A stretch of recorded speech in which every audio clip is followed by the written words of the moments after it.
할렐루야. 하나님께서 함께 하시는 특별한 주님의 은혜와 기름 부으심이 저와 여러분의 삶 가운데 함께 하기를 주님의 이름으로 축원합니다. 영상을 통해 예비하시는 그 자리에도 같은 주님의 은혜가 흘러갈 줄로 믿습니다. 오늘 말씀의 제목은 하나님의 능력으로 사는 인생입니다. 하나님의 능력으로 사는 인생. 사도행전 19장은 바울의 3차 전도 여정 중 에베소에 있었던 사역을 중심으로 전개됩니다. 내용을 정리하면 네 부분으로 나눌 수가 있습니다. 첫 번째는 1절부터 7절까지 에베소에서의 사역입니다. 에베소에 있던 아볼로는 어제 말씀드렸듯이 아가야 고린도로 갔고, 그리고 바울은 에베소에 도착하여서 몇 제자를 만났습니다. 그들에게 성령을 받았는지 묻자 성령에 대해 들어본 적이 없다라고 말합니다. 바울은 예수의 이름으로 세례를 주고 안수합니다. 그랬더니 그들이 성령을 받고 방언도 하고 예언도 하였다라고 이야기합니다. 8절부터 10절까지는 두란노 서원에서의 가르침입니다. 바울은 회당에서 3개월 동안 말씀을 가르쳤으나 유대인들의 반대로 다른 곳으로 이동하는데요, 이후에 두란노 서원에서 2년간 말씀을 가르칩니다. 그래서 아시아 지역에 있는 모든 유대인과 헬라인들이 다 주의 말씀을 들었다라고 이야기합니다. 11절에서 20절까지는 특별한 능력이 나타납니다. 하나님이 바울을 통해서 놀라운 기적을 행하시지요. 바울에게 있었던 손수건이나 앞치마를 가지고 사람 몸에 대면 그 사람이 병이 났고 악귀가 떠났다라고 이야기합니다. 이 사건 이후에 많은 사람들이 회개하고 또 마술하던 사람들은 자신의 책을 불태웠는데 그 값이 은 5만이나 되더라 라고 말합니다. 마지막 21절에 41절까지는 에베소의 소동입니다.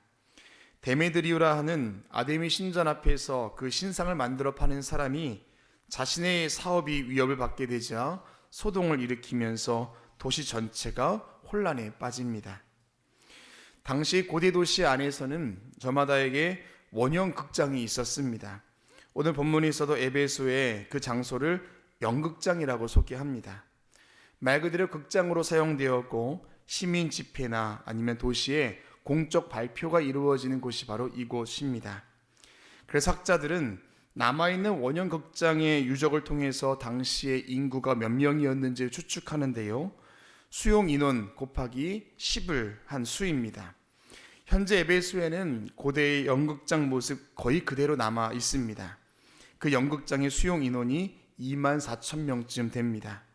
그래서 바울 당시 에베소의 인구가 24만 명쯤 되었다라고 추측합니다. 그리고 학자들에 의하면 당시에 바울의 복음을 듣고 24만 명의 인구 중에 약 10분의 1이 예수를 믿게 되었다라고 성경은 학자들이 이야기합니다. 정말 뜨거운 성령의 역사가 그 자리에 있었다라는 겁니다. 그런데 오늘 성경은 에베소에서 일어난 모든 일, 바울을 통해 나타난 놀라운 기적의 역사들, 그리고 성령의 역사들에 대해서 뭐라고 말하냐면 11절 말씀을 같이 한번 읽어보겠습니다. 11절입니다. 하나님이 바울의 손으로 놀라운 능력을 행하게 하시니 라고 이야기합니다. 하나님이 바울의 손으로 놀라운 능력을 행하게 하셨다라는 겁니다. 사랑하는 여러분, 오늘날 저와 여러분의 인생 가운데도 그 주님의 능력이 함께 하시기를 주님의 이름으로 축원합니다. 그렇다면 어떤 삶에, 어떤 인생 가운데 그 능력이 임하는지 말씀을 통해서 함께 은혜를 나누겠습니다. 첫 번째는 말씀이 주는 힘을 신뢰하라입니다. 말씀이 주는 힘을 신뢰하라.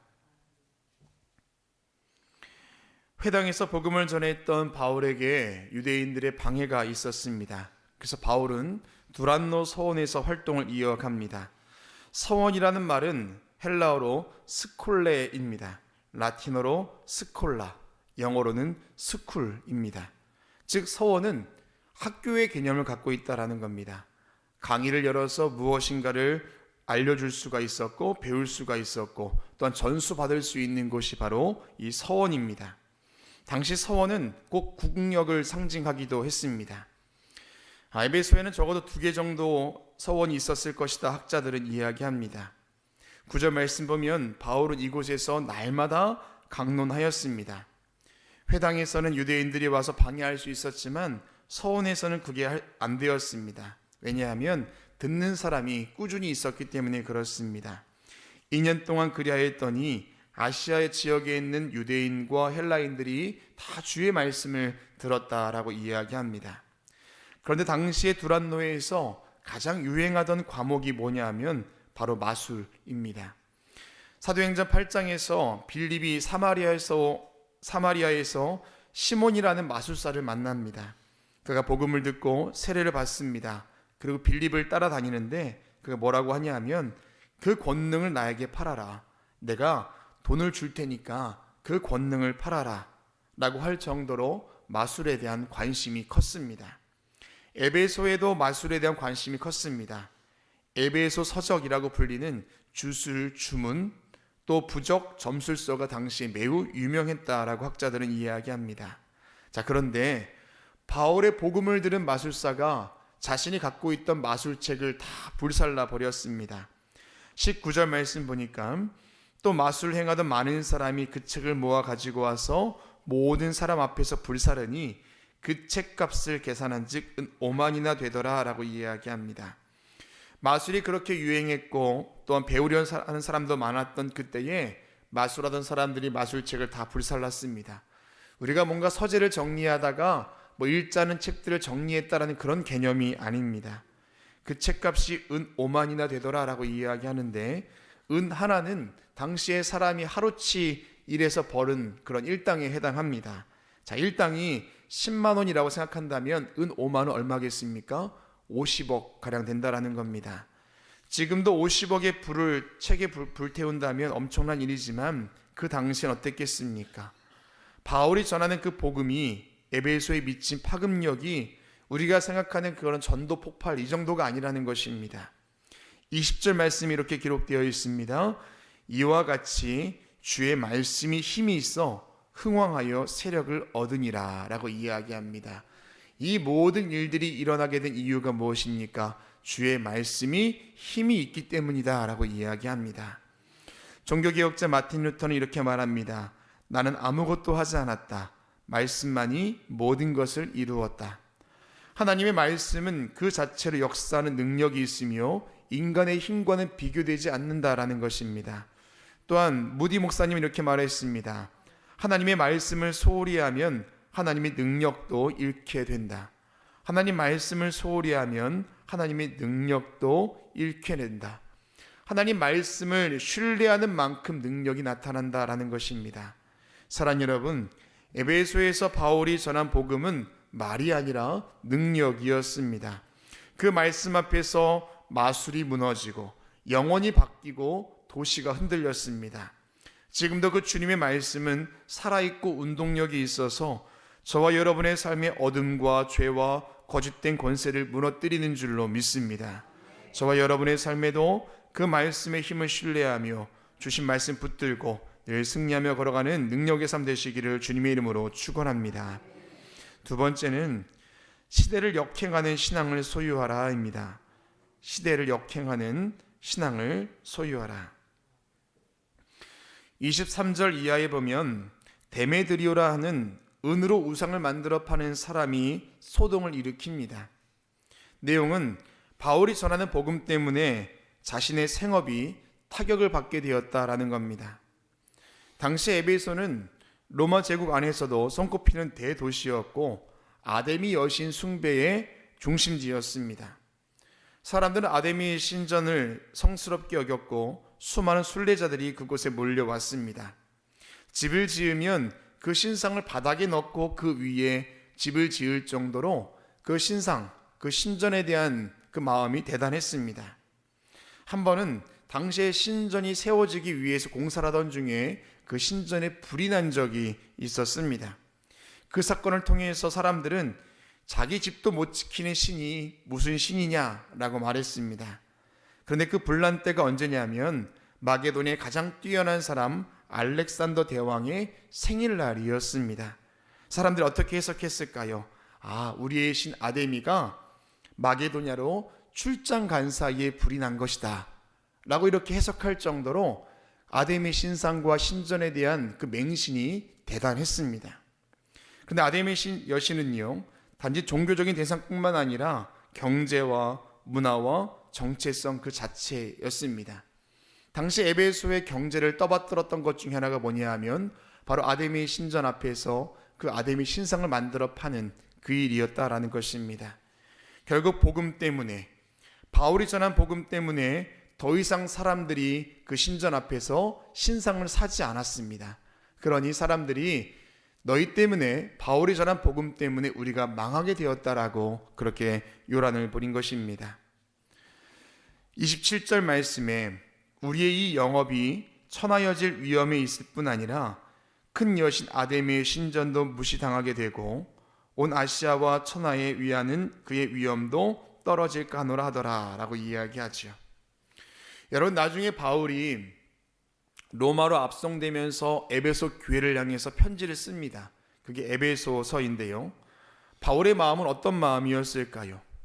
아까 말씀드린 것처럼 바울이 전한 복음 때문에 그 도시 전체가 흔들리기 시작했습니다. 그 인구의 10분의 1이 예수를 믿기 시작하고 소위 말해서 에베소 교회에 수많은 사람들이 모여들기 시작한 겁니다. 그래서 에베소서 핵심은 뭐냐 하면 바로 교회입니다. 예수 그리스도를 머리로 두고 지체된 우리 모든 교인들, 성도들, 그래서 에베소서의 핵심은 바로 교회라는 겁니다. 수많은 사람들이 모여들었던 그 자리에 교회가 어떻게 세워져야 할 것인가, 그 믿음에 대해서 이야기하는 것이죠. 사랑하는 여러분, 우리는 오늘 말씀 속에 바울을 통해서 시대를 거스르는 그 복음의 힘이 얼마나 큰 능력이 있는지를 함께 보고 있습니다.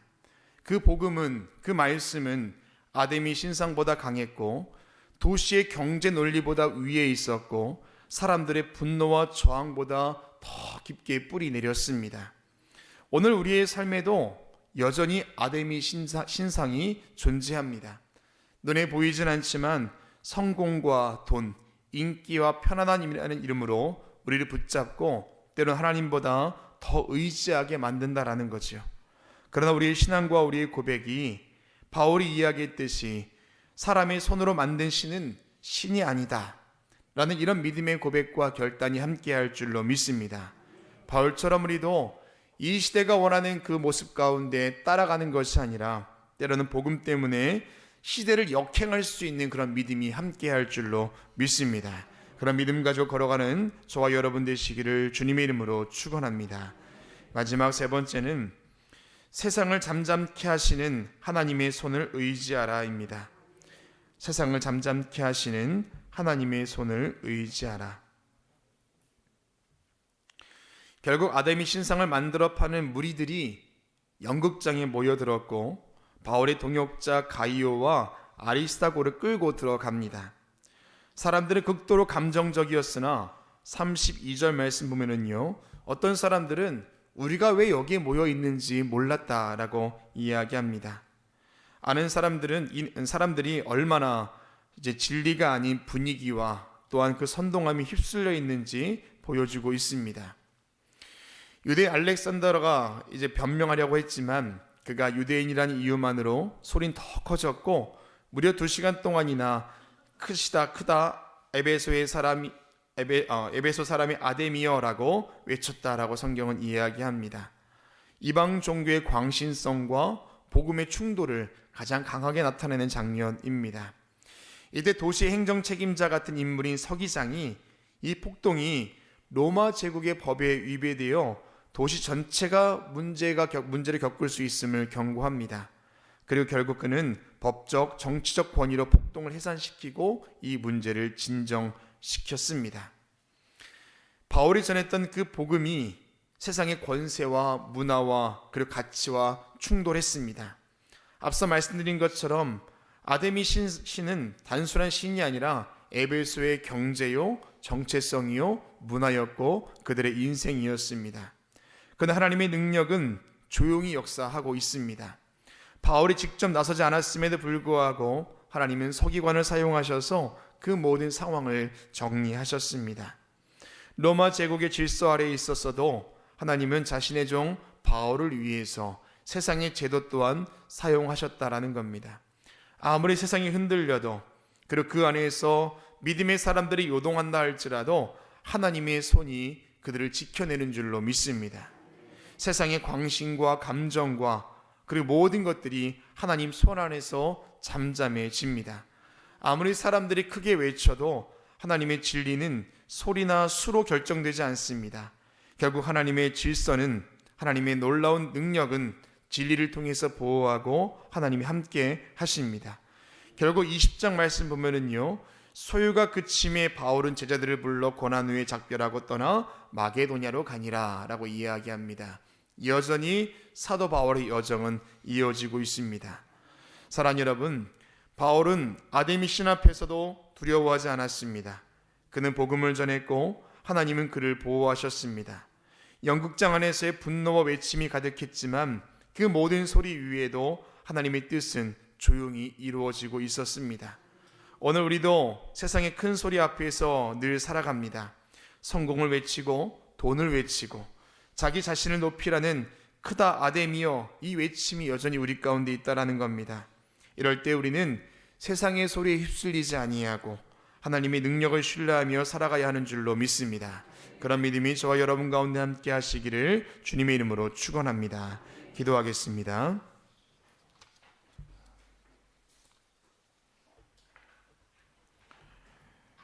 하나님의 능력으로 살아가는 우리에게 주님께서 은혜를 더하사 그 모든 것이 우리의 자랑이요 우리의 능력이 아니라 하나님께로부터 온 것임을 우리가 드러내는 거룩한 인생 살아갈 수 있도록 인도하여 주시옵소서. 하나님, 여러 가지 시대적인 어려움들이 있다 할지라도 우리가 믿고 있는 예수 그리스도의 그 은혜와 그 능력이 함께할 때 그 시대를 역행하는 줄로 믿사오니 함께하여 주시고 모든 세상 위에 일하시는 주님의 손을 끝까지 의지하며 살아가는 우리 모두가 될 수 있도록 주여 도와주시옵소서. 오늘도 귀한 예물 드린 손길이 있습니다. 드려진 모든 예물 위에 함께해 주시사 쓰여진 곳곳마다 복음의 놀라운 역사가 있게 하여 주시고 교회가 세워지게 하시고 주님 나라가 확장되는 일에 쓰임받게 하여 주시옵소서. 싸늘해간 기도의 제목 위에도 함께해 주시사 우리의 마음의 소원이지만 하나님께서 이루실 놀라운 역사가 될 줄로 믿사오니 하나님 도와주시옵소서. 오늘 한 날도 주님께서 함께 하실 줄로 믿습니다. 오늘도 우리를 도우셔서 성령 충만케 하여 주시고 가는 곳곳마다 놀라운 주의 사랑과 은혜가 우리를 통하여 흘러가게 하여 주시옵소서. 예수님의 이름으로 기도합니다. 아멘.